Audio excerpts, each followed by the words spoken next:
Mesdames, Messieurs, peuple congolais, chers membres de la diaspora, chers membres de la résistance, chers patriotes, individuellement et collectivement, du nord au sud, de l'est à l'ouest et au centre, tant au niveau citoyen qu'intellectuel, politique, militaire, religieux et ou spirituel. Je vous informe qu'être citoyen, c'est d'être informé. Et pourquoi? C'est parce que, 1. L'idiot ou l'imbécile, certitude. L'intelligent, doute, réfléchit. 2. L'ignorance est la pire des souffrances.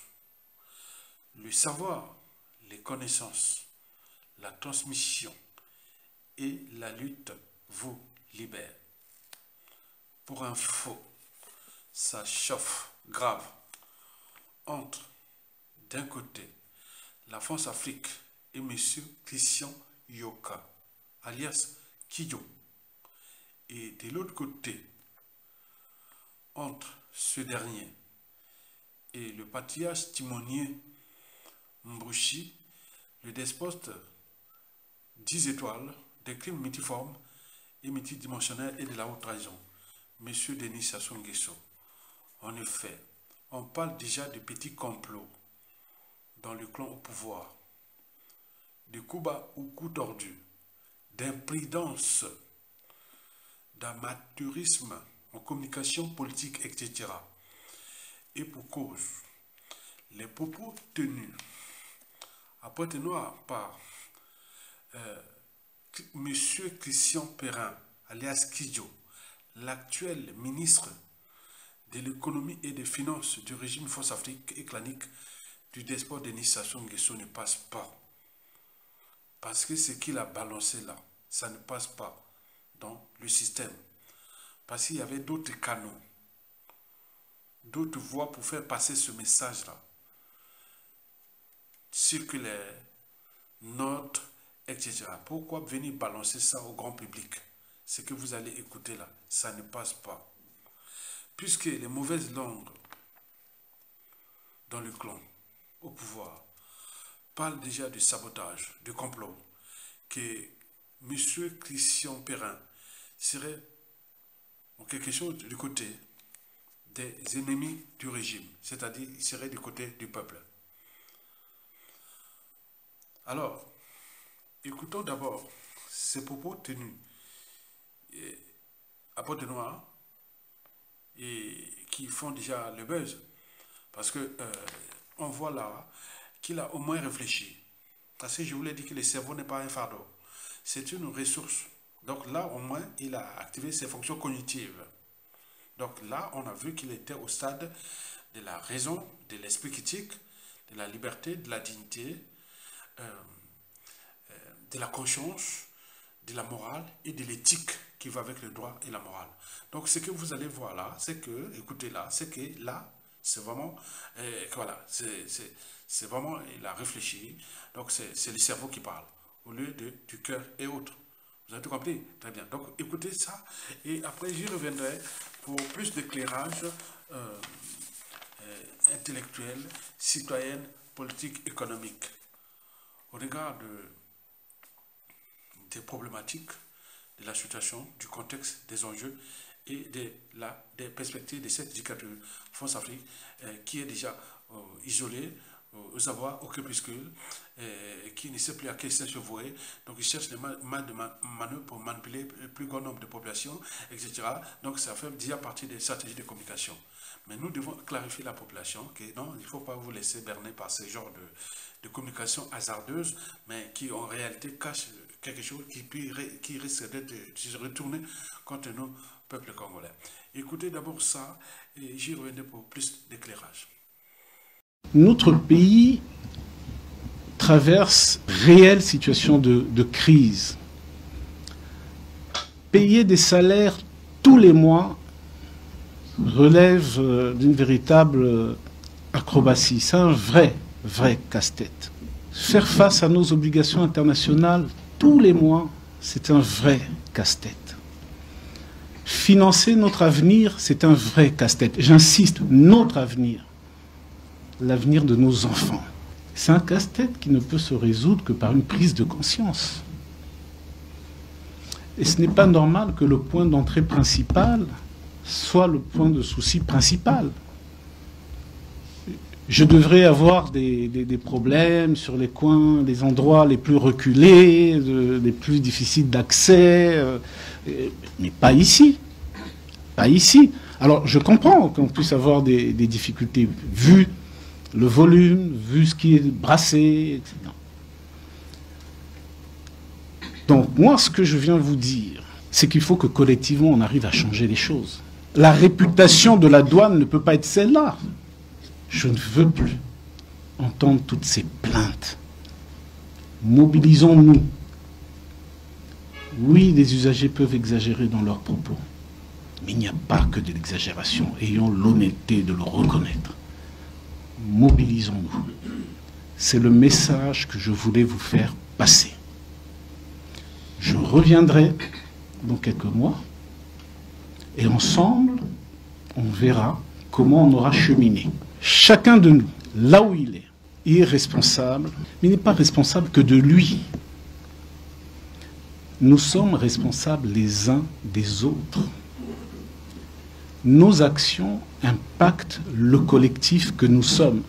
Monsieur le directeur général, un chef, c'est fait pour chefer, diriger, sanctionner, donner l'exemple. Prenez vos responsabilités. Je ne veux plus entendre parler du département de Pointe-Noire, du département du Kwilu, dans les termes actuels. De ce qui précède, mesdames, messieurs, peuple congolais, chers membres de la diaspora, chers membres de la résistance, chers patriotes, clarifions le débat citoyen, intellectuel, politique et économique au regard des problématiques, du contexte, des enjeux et des perspectives de la France-Afrique au Congo et de la dictature de Sassou Nguesso qui est désormais aux avoirs isolés, pliés et au crépuscule. Vous le savez qu'historiquement, avant chaque changement majeur dans une nation et ou société donnée, précède toujours la révolution des idées, la révolution intellectuelle. Donc je fais qu'ici ma part d'analyse sur les problématiques ici posées, pour que chacun puisse réfléchir, apporter son édifice pour que le peuple se réveille. Parce que lorsque le peuple se réveille, il est certain qu'il devient puissant. Et aucune tyrannie ne peut l'endormir, etc. Par ce genre de communication hasardeuse.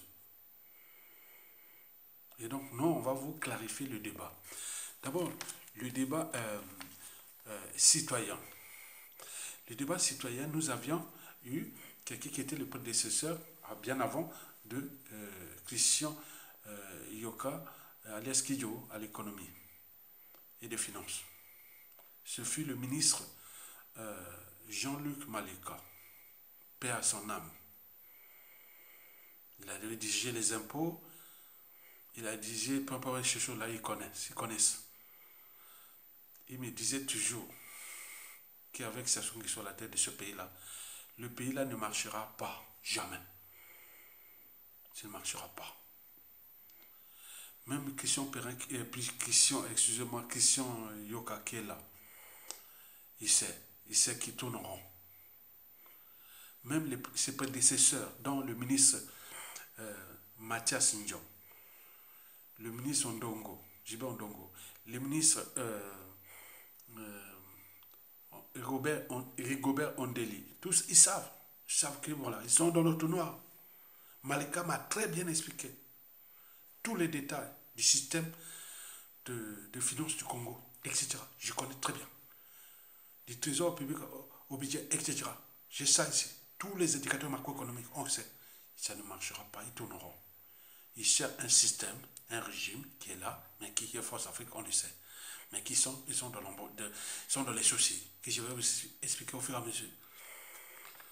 D'un point de vue intellectuel, j'y reviendrai. Mais expliquons d'abord d'un point de vue économique. Vous le savez qu'en matière d'économie, ce n'est pas de la sorcellerie. Il y a ce qu'on appelle les indicateurs macroéconomiques. C'est comme en médecine ou en physiologie, en biologie et autres, ce qu'on appelle des constances. On appelle ça parfois des constances physiologiques. Les taux de sucre dans le sang, la pression artérielle, les taux de calcium et tout ça, les données physiologiques qu'on vous donne là. Donc on connaît les constances, ça doit rester à ce niveau-là, sinon vous êtes malade ou pas autre. Ouais. Vous voyez déjà ça, les constances physiologiques, le signe clinique, etc. Mais au niveau économique, il y a des indicateurs qu'on appelle les indicateurs macroéconomiques. Au Congo, depuis que Sassou Nguesso est là, non jamais, ces indicateurs-là ne sont pas aménageables. Depuis la balance commerciale, en passant par les taux d'investissement public ou privé, les taux de consommation intérieure, salaire, bourse, pension, etc., l'inflation, les dettes, etc., ce n'est pas aménageable. Et je vous ai fait plusieurs vidéos sur ce sujet macroéconomique que j'ai discuté plusieurs fois avec le ministre Jean-Luc Maleka. Il me disait, ah ben, Ayad, mais tu es même plus que spécialiste que moi. Non, mais je ne suis pas spécialiste. Chacun son rôle, chacun son domaine. C'est vous qui êtes le spécialiste. Il dit, oui, ben, tu te débrouilles pas mal. Très bien. Donc, vous voyez déjà ça, on le sait qu'avec ces Sassou Nguesso-là, du point de vue macroéconomique, nous sommes donc en récession, ou plutôt en régression. On ne s'en sortira pas, parce que le poisson pourrit toujours par la tête. Donc, il y aura Sassou Nguesso à la tête de ce pays. Tous les ministres de l'économie ou des finances, de tout. Regardez, vous avez déjà vu un pays où votre trésorier payé général est à l'étranger. Il vit à l'étranger tranquille, il signe des trucs à l'étranger. Est-ce que des États-Unis, au Canada, en France, en Grande-Bretagne, en Allemagne, au Mali, en Afrique du Sud, au Botswana, au Corée du Sud, partout, non, il y a un souci. Donc on gère une colonie. Une colonie est faite pour être exploitée. Donc nous sommes dans cette configuration-là. Il n'y a rien à faire. Ça, c'est du point de vue économique. Analysons maintenant la situation d'un point de vue intellectuel. Donc nous allons poser les problématiques. Les problématiques ici posées portent à examiner des éclairages sur la conservation du pouvoir. Sassou Nguesso, dans cette configuration, il joue à la conservation du pouvoir. Et la France-Afrique sont là. Donc, ils jouent le jeu de la conservation du pouvoir. Ce sont là des stratégies de communication pour berner la population. Donc, ne vous laissez pas endormir par ce genre de communication politique. Parce qu'il y avait d'autres canons, des notes, des directives qui peuvent passer pour motiver le personnel de l'État pour qu'il y ait plus de recettes. Mais là, on ne peut pas passer par là pour venir parler comme ça, comme au Conga, Kala et autres. Ça, c'est le spectacle Mboshi pour embrouiller les gens. Ne vous laissez pas berner par les propos tenus par Christian Perrin. Excusez-moi, Christian. Excusez-moi, Christian Perrin. Bon, Christian Yoka. Parce qu'il est dans la boue, il est dans la nasse, il est dans les pays de France-Afrique. Donc, ça se passe entre eux là-bas. Donc, ils sont à bout de souffle. Ils sont à bout de souffle. Mais alors, pour quelle situation? La situation, c'est que macroéconomique, non seulement du Congo, mais également de la zone France-Afrique. Vous savez que le Congo-Brazzaville, c'est le pays le plus surendetté de la zone France-Afrique. En faillite et tout compagnie. Donc, les importations du franc CFA sont mauvaises. Donc, Christian Yoka reçoit des pressions déjà de la France-Afrique. Au niveau des importations du franc CFA, il a dette et tout compagnie. Donc il faut bosser pour le compte de la France-Afrique, mais également pour le régime, pour la conservation du pouvoir, il faut payer les fonctionnaires. Parce que ça se l'a bien dit, que ici, volez, faites ce que vous voulez, mais faites de telle sorte que mes fonctionnaires, au moins, voilà, la politique du ventre. Donc là, il est en train de motiver pour la politique du ventre. Or que l'État congolais, il n'y a pas que des fonctionnaires. Il y a beaucoup de populations qui sont dans la merde, etc. Donc, vous imaginez, vous venez jouer à l'apologie de ces... Et j'ai vu que certaines personnes féliciter ça, mais non, c'est de l'arnaque intellectuelle, politique, économique, etc. Donc, vous êtes compris, la situation n'est pas bonne pour la France-Afrique. À cause des importations du franc CFA qui sont mauvaises, la situation macroéconomique de la France n'est pas bonne. Donc, il demande plus d'importations du franc CFA pour la France-Afrique, pour le CFA. Et bon, vous avez le régime qui peine à payer ces sujets indigènes et esclaves qui traitent là, qui les payent en compte-gouttes. Ce n'est plus une économie, c'est une économie des rôles. Donc le modèle économique de Sassou n'est pas aménageable. Donc pour changer de paradigme, il faut qu'il dégage et toute cette racaille-là dégage. Parce qu'il y a des intelligents économistes et financiers du pays, il y en a plein, au pays comme à l'étranger. Donc il faut chasser ces gens-là. Donc leur temps est fini, donc c'est fini. La France-Afrique joue les jeux là avec eux. Mais dans quel contexte? Mais le contexte politique préélectoral. Parce que là, on continue à mettre les pressions. Et la France-Afrique ne sait plus à quel sens vouer. Est-ce qu'il faut chasser Sassou Nguesso ou pas? Est-ce qu'il faut remplacer par un membre du clan? Est-ce qu'il faut... Ils ne savent pas. Ça prend ce moment. C'est nous qui devons continuer à mettre les pressions. Parce qu'il ne peut pas. Parce qu'on ne s'en sortira pas. Le pays est en régression, en faillite. Et le FMI, et pourquoi ça n'arrange pas, ils ne pourront pas. Et en plus de notre pays qui est maintenant fiché comme un pays terroriste, quel investisseur viendra investir dans un pays qui est fiché comme pays terroriste? Donc il faut les chasser ça sur ces gens-là, c'est tout. Vous êtes compris? Très bien. Et enfin, bon, et quels sont les enjeux? Les enjeux, je vous ai dit que c'est ça, c'est la conservation du pouvoir. Ça, c'est comment faire. La conservation du pouvoir. Donc ils jouent les stratégies là pour embrouiller, pour motiver, pour payer les fonctionnaires, la politique de vente. Et le reste, on s'en fout. Les pays tombent en ruine et autres. Débrouillez-vous après. Maintenant, pour la France-Afrique, c'est ça. Le magot de France CFA. Il faut que la poche billet fonctionne. Parce qu'on va, de toute façon, on t'a mis là, c'est pas pour jouer seulement à la dictature, mais il faut que la France-Afrique soit rentable. Mais du côté du pétrole et ou des marchés, des pauses, ça marche. Mais là, il faut, voilà, donc c'est entre eux. Donc, Christian Yoka fut placé là par la France-Afrique, c'est pas par hasard. Donc, il faut qu'il bosse. S'il ne bosse pas, il va être viré, etc. C'est comme ça. C'est pourquoi il est en train de bouger. Enfin, pour quelle perspective de tout cet embrouille-là? Les perspectives, c'est nous, peuple congolais, qui doivent prendre notre responsabilité. Nous devons prendre notre responsabilité de les virer. Parce que le modèle économique de Sassou Nguesso n'est pas aménageable. Et les clans-là, on peut les laisser 1000 ans. Ils ne pourront pas développer le Congo. Ils n'ont pas de capacité intellectuelle, politique, macroéconomique, etc. pour développer un pays. Donc, ce sont des gens qu'il faut chasser. Et le temps qui est venu pour qu'on les chasse. C'est la rue, un coup d'état militaire salutaire. Donc, à faire. Likez, partagez et soutenez. The best songs on the radio. This is my only favorite station.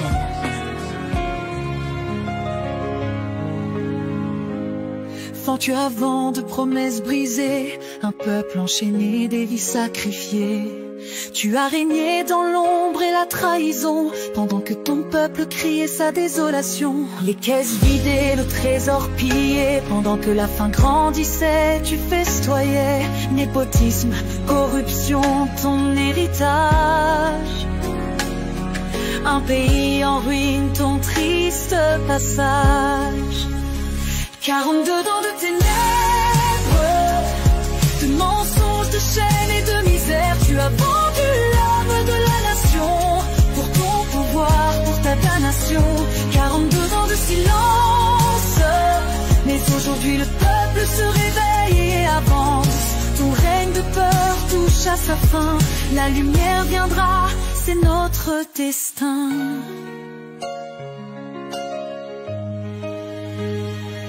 Rituel sombre, pacte maudit, tu as sacrifié l'espoir pour ton paradis. Mais les prières des opprimés montent, et ton empire de mensonges s'affronte. Les enfants sans école, les hôpitaux vides, pendant que tes proches vivent dans l'opulence sordide. Le sang des innocents crie justice, ton règne de terreur touche à son précipice. 42 ans de ténèbres, de mensonges, de chaînes et de misère. Tu as vendu l'âme de la nation pour ton pouvoir, pour ta damnation. 42 ans de silence, mais aujourd'hui le peuple se réveille et avance. Ton règne de peur touche à sa fin. La lumière viendra, c'est notre destin. Le temps est venu de briser les chaînes, de renverser les murs, de laver les peines. Plus de peur, plus de silence complice. Le peuple se lève, justice sera faite. Ton héritage sera celui de la honte. Un nom maudit, une histoire qui compte. Car dans nos cœurs l'espoir renaît, pour un avenir libre sans regret. 42 ans de ténèbres, mais Mais aujourd'hui nous brisons nos chaînes. Tu as vendu l'âme de la nation, mais nous reprenons notre destin. 40 ans de silence, le peuple se lève, plus de souffrance. Ton règne de peur touche à sa fin. La lumière triomphe, c'est notre destin. Le peuple uni ne sera plus blessé. La vérité éclate, le changement vient pour un avenir où la justice retentit.